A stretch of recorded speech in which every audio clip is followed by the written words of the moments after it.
बोलो गुरुदेव भगवान की जय। प्यारी कृष्ण कन्हैया लाल की जय। श्रीमद् भागवत महापुराण दशम स्कंध चल रहा है और आज है 11वां अध्याय, गोकुल से वृंदावन जाना तथा वत्सासुर और बकासुर का उद्धार। श्री सुखदेव जी कहते हैं, परीक्षित, वृक्षों के गिरने से जो भयंकर शब्द हुआ था उसे नंद बाबा आदि गोपों ने भी सुना। उनके मन में यह शंका हुई कि कहीं बिजली तो नहीं गिरी। सबके सब भयभीत होकर वृक्षों के पास आ गए। वहां पहुंचने पर उन लोगों ने देखा कि अर्जुन के वृक्ष गिरे हुए हैं। यद्यपि वृक्ष गिरने का कारण स्पष्ट था, वहीं उनके सामने ही रस्सी में बंधा हुआ बालक उखल खींच रहा था, परंतु वे समझ न सके यह किसका काम है।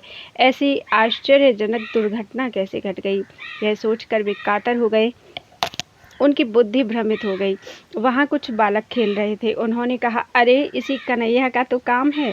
यह दोनों वृक्षों के बीच में से होकर निकल रहा था। उखल तिरछा हो जाने पर दूसरी ओर से इसने उसे खींचा और वृक्ष गिर पड़े। हमने तो इनमें से निकलते हुए 2 पुरुष भी देखे हैं, परंतु गोपों ने बालकों की बात नहीं मानी। वे कहने लगे, एक नन्हा सा बच्चा इतने बड़े वृक्षों को उखाड़ डाले, यह कभी संभव नहीं। किसी किसी के चित्त में श्री कृष्ण की पहले की लीलाओं का स्मरण करके संदेह भी हो आया। नंद बाबा ने देखा, उनका प्राणों से प्यारा बच्चा रस्सी से बंधा हुआ है, उखल घसीटता जा रहा है। वे हंसने लगे और जल्दी से जाकर उन्होंने रस्सी की गांठ खोल दी। नंद बाबा इसलिए हंसे कि कन्हैया कहीं यह सोचकर डर न जाए कि जब माँ ने बांध दिया तब पिता कहीं आकर पीटने न लगे। माता ने बांधा और पिता ने छोड़ा। भगवान श्री कृष्ण की लीला से यह बात सिद्ध हुई कि उनके स्वरूप में बंधन और मुक्ति की कल्पना करने वाले दूसरे ही हैं। वे स्वयं न बद्ध हैं न मुक्त हैं। सर्वशक्तिमान भगवान कभी कभी गोपियों के फुसलाने से साधारण बालकों के समान नाचने लगते, कभी भोले वाले अनजान बालक की तरह गाने लगते। वे उनके हाथ की कठपुतली उनके सर्वथा अधीन हो गए। कभी उनकी आज्ञा से पीढ़ा ले आते तो कभी दुसेरी आदि तौलने के बटखरे उठा लाते, कभी खड़ाऊं ले आते तो कभी अपने प्रेमी भक्तों को आनंदित करने के लिए पहलवानों की भांति ताल ठोकने लगते। इस प्रकार सर्वशक्तिमान भगवान अपनी बाल लीलाओं से ब्रजवासियों को आनंदित करते और संसार में जो लोग उनके रहस्य को जानने वाले हैं उनको यह दिखलाते कि मैं अपने सेवकों के वश में हूँ। एक दिन कोई फल बेचने वाली आकर पुकार उठी, फल लो फल।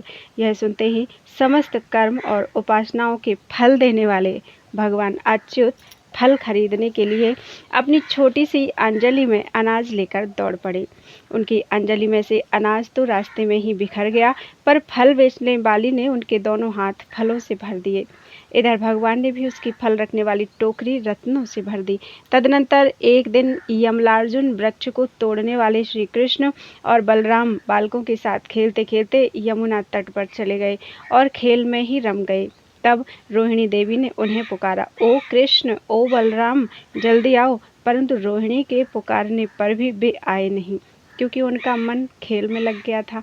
जब बुलाने पर भी दोनों बालक नहीं आए, तब रोहिणी जी ने वात्सल्य स्नेहमयी यशोदा जी को भेजा। श्री कृष्ण और बलराम ग्वाल बालकों के साथ बहुत देर से खेल रहे थे। यशोदा जी ने जाकर उन्हें पुकारा। उस समय पुत्र के प्रति वात्सल्य स्नेह के कारण उनके स्तनों से दूध चुचुआ रहा था। वे जोर जोर से पुकारने लगी, मेरे प्यारे कन्हैया, ओ कृष्ण, कमल नयन, श्याम सुंदर बेटा, आओ अपनी माँ का दूध पी लो। खेलते खेलते थक गए हो बेटा, अब बस करो, देखो तो सही, तुम भूख से दुबले हो रहे हो। मेरे प्यारे बेटा राम, तुम तो समूचे कुल को आनंद देने वाले हो। अपने छोटे भाई को लेकर जल्दी से आ जाओ। तो देखो भाई, आज तुमने बहुत सवेरे कलेव किया था, अब तो तुम्हें कुछ खाना चाहिए। बेटा बलराम ब्रजराज भोजन करने के लिए बैठ गए हैं, परंतु अभी तक तुम्हारी बाट देख रहे हैं। आओ अब हमें आनंदित करो। बालको, अब तुम लोग भी अपने अपने घर जाओ। बेटा देखो तो सही, तुम्हारा एक एक अंग धूल से लथपथ हो रहा है। आओ जल्दी से स्नान कर लो, आज तुम्हारा जन्म नक्षत्र है। पवित्र होकर ब्राह्मणों को गोदान करो। देखो देखो तुम्हारे साथियों को उनकी माताओं ने नहला धुलाकर मींज पहुँच कर कैसे सुंदर सुंदर गहने पहना दिए हैं। अब तुम भी नहा धोकर खा पी कर पहन ओढ़ कर तब खेलना। परीक्षित, माता यशोदा का संपूर्ण मन प्राण प्रेम बंधन से बंधा हुआ था। वे चराचर जगत शिरोमणि भगवान को अपना पुत्र समझती और इस प्रकार कहकर एक हाथ से बलराम तथा दूसरे हाथ से श्री कृष्ण को पकड़कर अपने घर ले आई। इसके बाद उन्होंने पुत्र के मंगल के लिए जो कुछ करना था वह बड़े प्रेम से किया। जब नंद बाबा आदि बड़े बूढ़े गोपों ने देखा कि महावन में तो बड़े बड़े उत्पात होने लगे हैं, तब वे लोग इकट्ठे होकर अब ब्रजवासियों को क्या करना चाहिए इस विषय पर विचार करने लगे। उनमें से एक गोप का नाम था उपनंद। वे अवस्था में तो बड़े ही थे, ज्ञान में भी बड़े थे। उन्हें इस बात का पता था कि किस समय किस स्थान पर किस वस्तु से कैसा व्यवहार करना चाहिए। साथ ही वे यह भी चाहते थे कि राम और श्याम सुखी रहें, उन पर कोई विपत्ति ना आवे। उन्होंने कहा, भाइयों, अब यहाँ ऐसे बड़े बड़े उत्पात होने लगे हैं जो बच्चों के लिए तो बहुत ही अनिष्टकारी हैं। इसलिए यदि हम लोग गोकुल और गोकुल वासियों का भला चाहते हैं तो हमें यहाँ से अपना डेरा डंडा उठाकर कूच कर देना चाहिए। देखो, यह सामने बैठा हुआ नंदराय का लड़का सबसे पहले तो बच्चों के लिए काल स्वरूपणी हत्यारी पूतना के चंगुल से किसी प्रकार छूटा। इसके बाद भगवान की दूसरी कृपा यह हुई कि इसके ऊपर उतना बड़ा छकड़ा गिरते गिरते बचा। बवंडर रूपधारी दैत्य ने तो इसे आकाश में ले जाकर बड़ी भारी विपत्ति मृत्यु के मुख में ही डाल दिया था, परंतु वहां से जब वह चट्टान पर गिरा तब भी हमारे कुल के देवेश्वरों ने ही इस बालक की रक्षा की। यमलार्जुन वृक्षों के गिरने के समय उनके बीच में आकर भी यह या और कोई बालक ना मरा। इससे भी यही समझना चाहिए कि भगवान ने हमारी रक्षा की। इसलिए जब तक कोई बहुत बड़ा अनिष्टकारी अरिष्ट हमें और हमारे ब्रज को नष्ट ना कर दे, तब तक ही हम लोग अपने बच्चों को लेकर अनुचरों के साथ यहाँ से अन्यत्र चले चलें। वृंदावन नाम का एक वन है, उसमें छोटे छोटे और भी बहुत से नए नए हरे भरे वन हैं। वहाँ बड़ा ही पवित्र पर्वत, घास और हरी भरी लता वनस्पतियाँ हैं। हमारे पशुओं के लिए तो वह बहुत ही हितकारी है। गोप गोपी और गायों के लिए वह केवल सुविधा का ही नहीं, सेवन करने योग्य स्थान है। सो यदि तुम सब लोगों को यह बात जचती हो तो आज ही हम लोग वहाँ के लिए कूच कर दें, देर न करें। गाड़ी छकड़े जोतें और पहले गायों को, जो हमारी एकमात्र संपत्ति हैं, वहां भेज दें। उपनंद की बात सुनकर सभी गोपों ने एक स्वर से कहा, बहुत ठीक, बहुत ठीक। इस विषय में किसी का भी मतभेद नहीं था। सब लोगों ने अपनी झुंड की झुंड गायें इकट्ठी की और छकड़ों पर घर की सब सामग्री लाद कर वृंदावन की यात्रा की। परीक्षित, ग्वालों ने बूढ़े, बच्चे, स्त्रियों और सब सामग्रियों को छकड़ों पर चढ़ा दिया और स्वयं उनके पीछे पीछे धनुष बाण लेकर बड़ी सावधानी से चलने लगे। उन्होंने गऊ और बछड़ों को तो सबसे आगे कर लिया और उनके पीछे पीछे सिंगी और तुरही जोर जोर से बजाते हुए चले। उनके साथ ही साथ पुरोहित लोग भी चल रहे थे।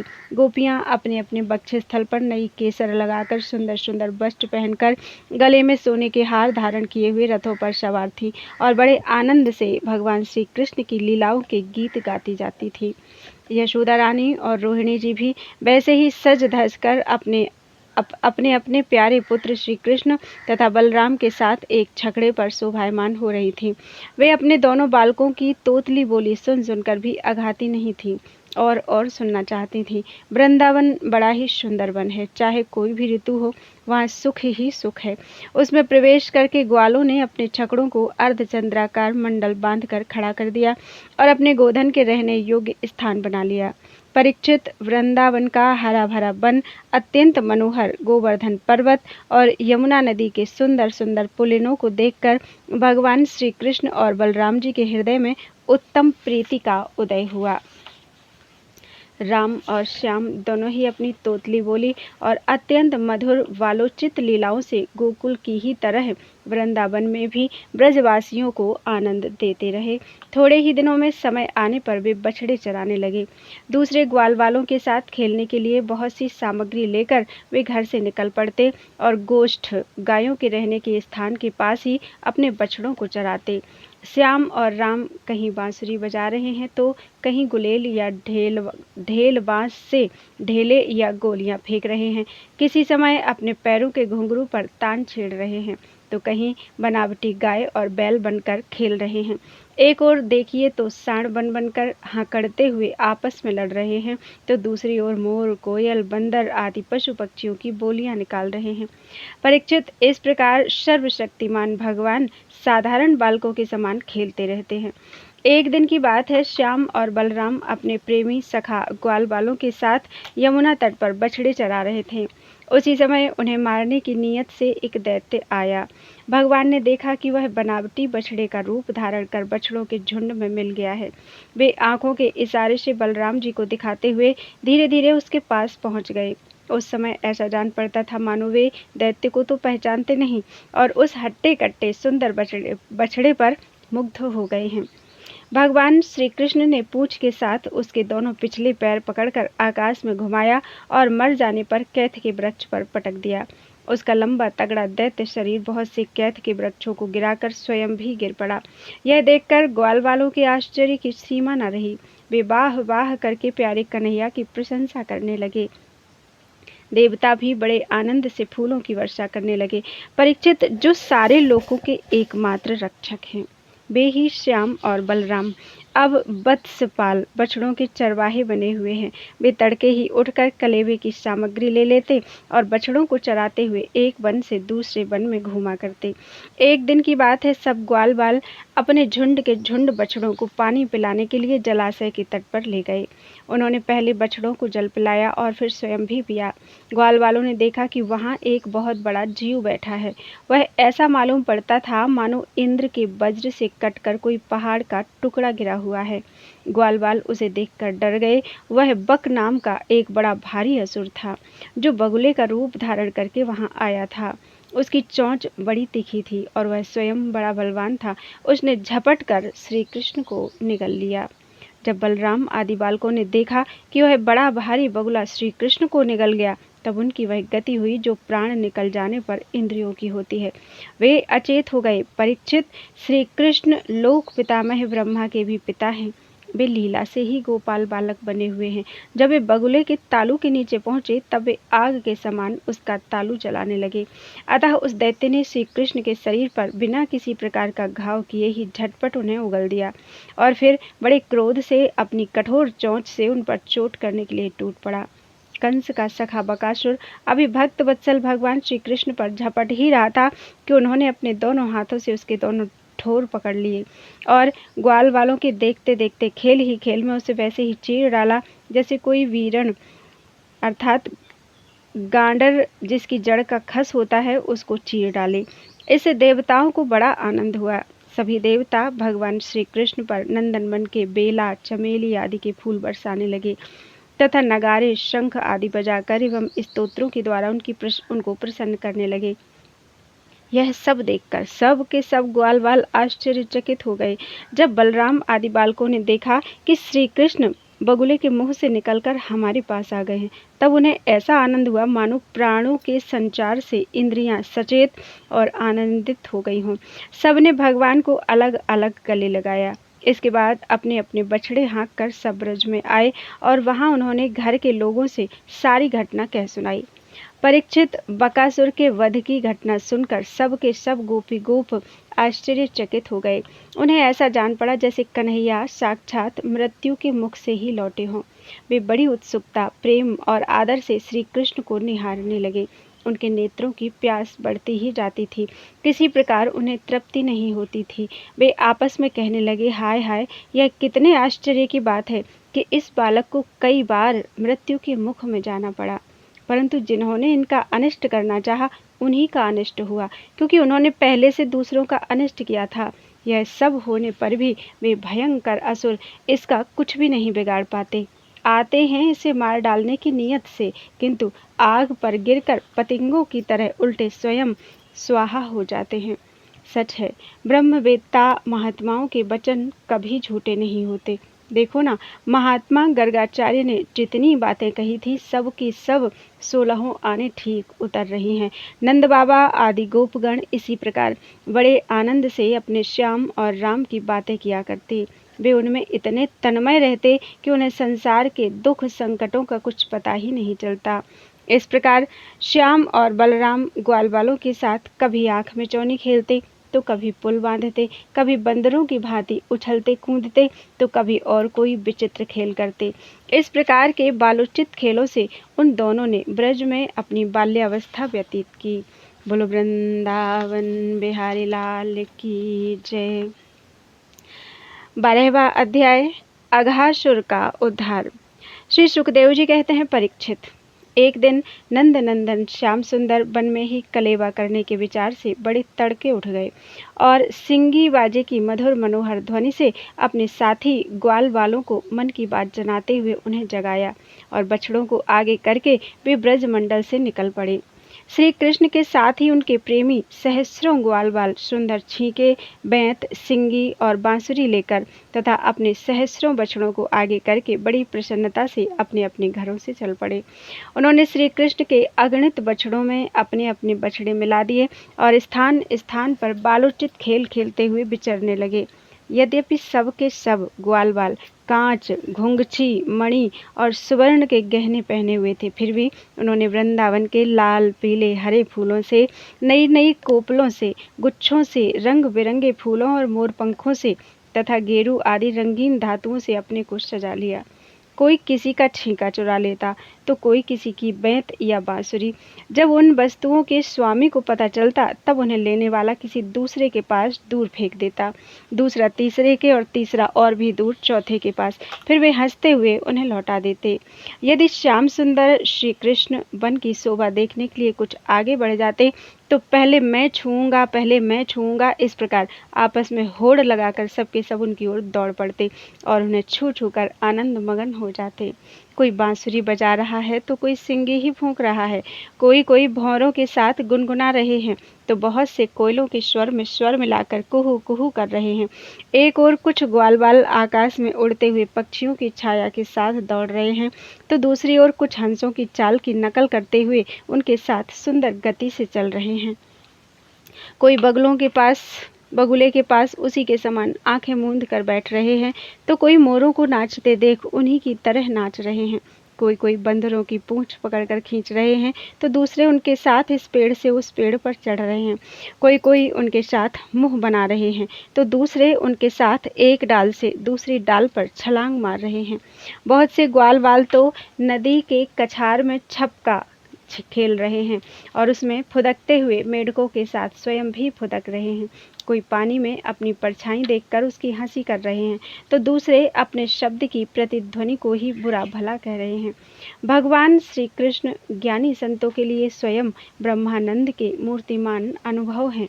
दास्य भाव से युक्त भक्तों के लिए वे उनके आराध्य देव परम ऐश्वर्यशाली परमेश्वर हैं और माया मोहित विषयांधों के लिए वे केवल एक मनुष्य बालक हैं। उन्हीं भगवान के साथ वे महान पुण्यात्मा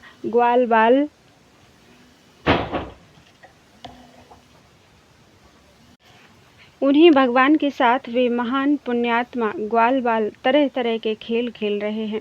बहुत जन्मों तक श्रम और कष्ट उठाकर जिन्होंने अपनी इंद्रियों और अंतःकरण को वश में कर लिया है, उन योगियों के लिए भी भगवान श्री कृष्ण के चरण कमलों की रज अप्राप्य है। वही भगवान स्वयं जिन ब्रजवासी ग्वालवालों की आंखों के सामने रहकर सदा खेल खेलते हैं, उनके सौभाग्य की महिमा इससे अधिक क्या कही जाए। परीक्षित, इसी समय अघासुर नाम का एक महान दैत्य आधमका। उससे श्री कृष्ण और ग्वाल वालों की सुखमयी क्रीड़ा देखी न गई।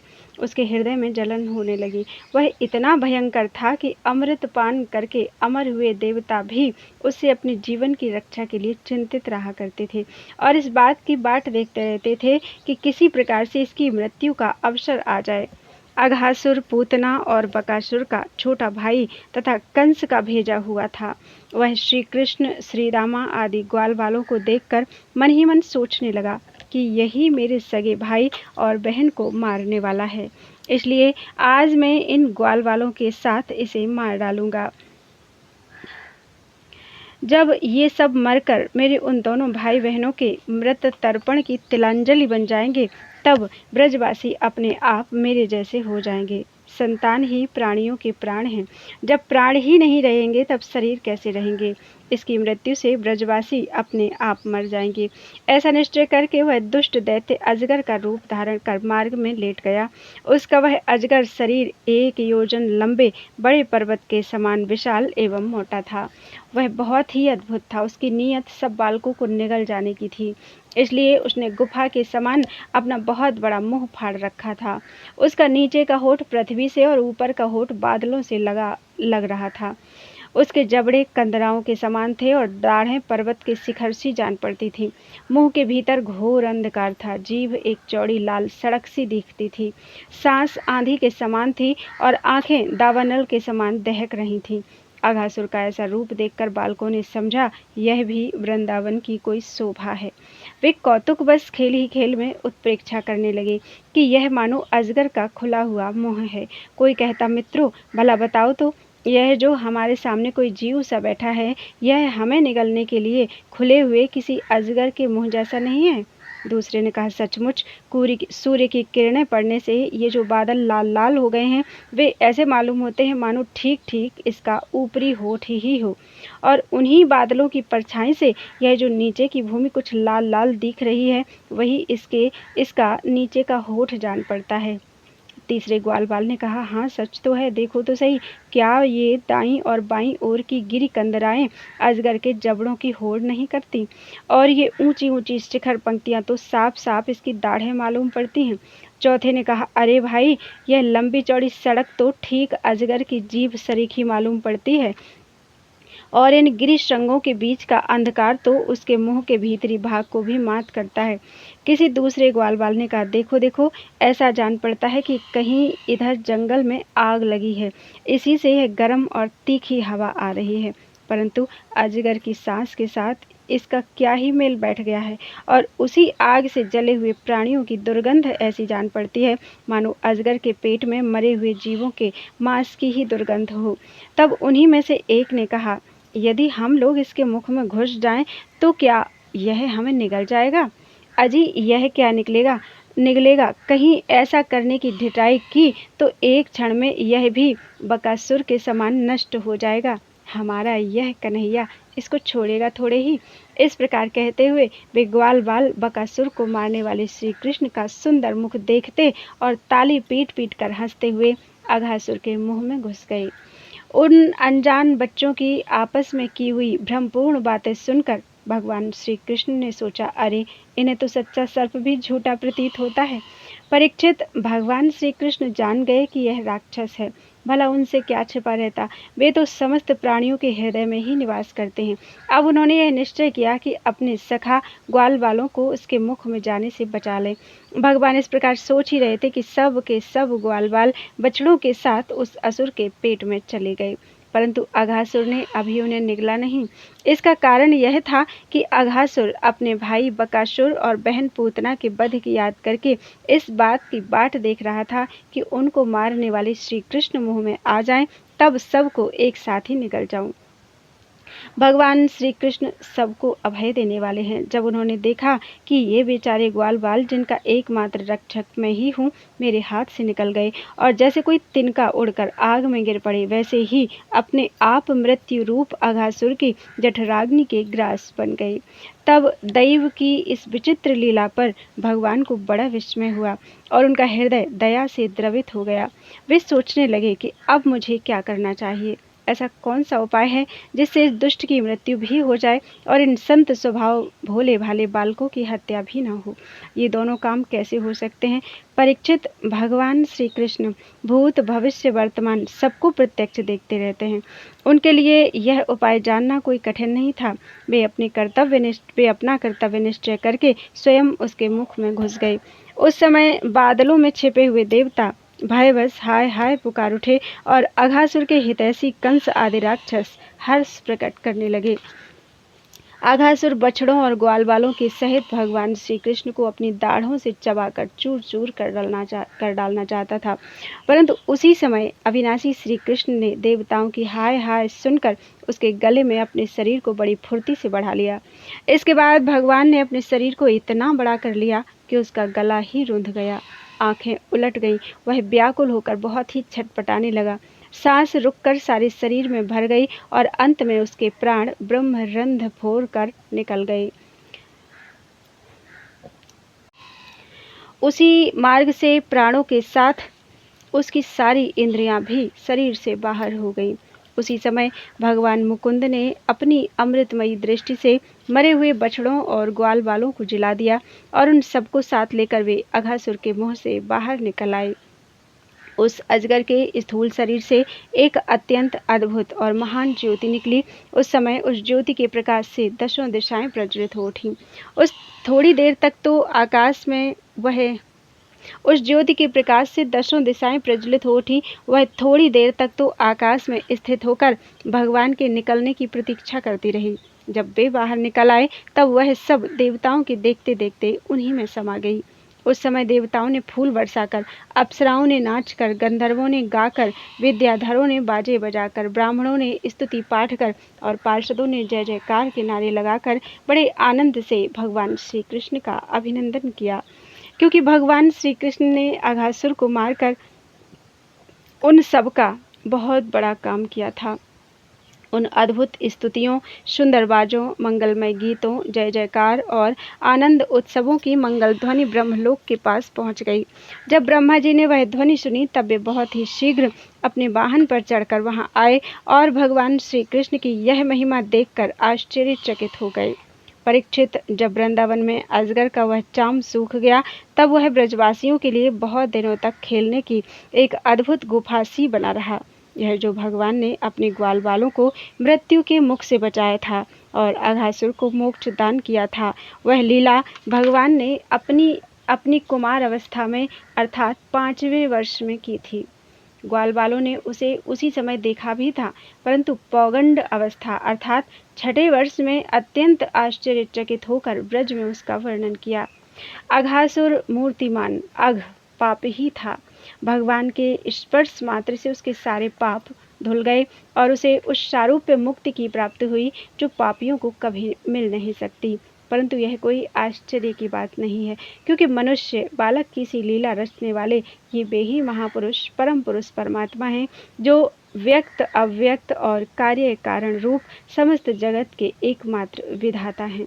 भगवान श्री कृष्ण के किसी एक अंग की भाव निर्मित प्रतिमा यदि ध्यान के द्वारा एक बार भी हृदय में बैठा ली जाए तो वह शालोक्य, सामीप्य आदि गति प्रदान करती है, जो भगवान के बड़े बड़े भक्तों को मिलती है। भगवान आत्मानंद के नित्य साक्षात्कार स्वरूप हैं। माया उनके पास तक नहीं फटक पाती। वे ही स्वयं अघासुर के शरीर में प्रवेश कर गए। क्या अब भी उसकी सद्गति के विषय में कोई संदेह है? सूत जी कहते हैं, शौनकादि ऋषियों, यदुवंश शिरोमणि भगवान श्री कृष्ण ने ही राजा परीक्षित को जीवन दान दिया था। उन्होंने जब अपने रक्षक एवं जीवन सर्वस्व का यह विचित्र चरित्र सुना तब उन्होंने फिर श्री सुखदेव जी महाराज से उन्हीं की पवित्र लीला के संबंध में प्रश्न किया। इसका कारण यह था कि भगवान की अमृतमयी लीला ने परीक्षित के चित्त को अपने वश में कर रखा था। राजा परीक्षित ने पूछा, भगवान, आपने कहा था कि ग्वाल वालों ने भगवान की हुई 5वें वर्ष की लीला ब्रज में 6ठे वर्ष में जाकर कही। अब इस विषय में आप कृपा करके यह बतलाइए कि एक समय की लीला दूसरे समय में वर्तमान कालीन कैसे हो सकती है। महायोगी गुरुदेव, मुझे इस आश्चर्यपूर्ण रहस्य को जानने के लिए बड़ा कौतूहल हो रहा है। आप कृपा करके बतलाइए। अवश्य ही इसमें भगवान श्री कृष्ण की विचित्र घटनाओं को घटित करने वाली माया का कुछ न कुछ काम होगा, क्योंकि और किसी प्रकार ऐसा नहीं हो सकता। गुरुदेव, यद्यपि क्षत्रियोचित धर्म ब्राह्मण सेवा से विमुख होने के कारण मैं अपराधी नाम मात्र का क्षत्रिय हूँ, तथापि हमारा अहोभाग्य है कि हम आपके मुखारविंद से निरंतर झरते हुए परम पवित्र मधुमय श्री कृष्ण लीलामृत का बार बार पान कर रहे हैं। सूत जी कहते हैं, भगवान के परम प्रेमी भक्तों में श्रेष्ठ शौनक जी, जब राजा परीक्षित ने इस प्रकार प्रश्न किया, तब श्री सुखदेव जी को भगवान की वह लीला स्मरण हो आई और उनकी समस्त इंद्रियां तथा अंतःकरण विवश होकर भगवान की नित्य लीला में खिंच गए। कुछ समय के बाद धीरे धीरे श्रम और कष्ट से उन्हें बाह्य ज्ञान हुआ। तब वे परीक्षित से भगवान की लीला का वर्णन करने लगे। बोलो वृंदावन बिहारी लाल की जय। त्वदीयं वस्तु गोविंदम तुभ्यमेव समर्पितम। कल की कथा में होगा ब्रह्मा जी का मोह।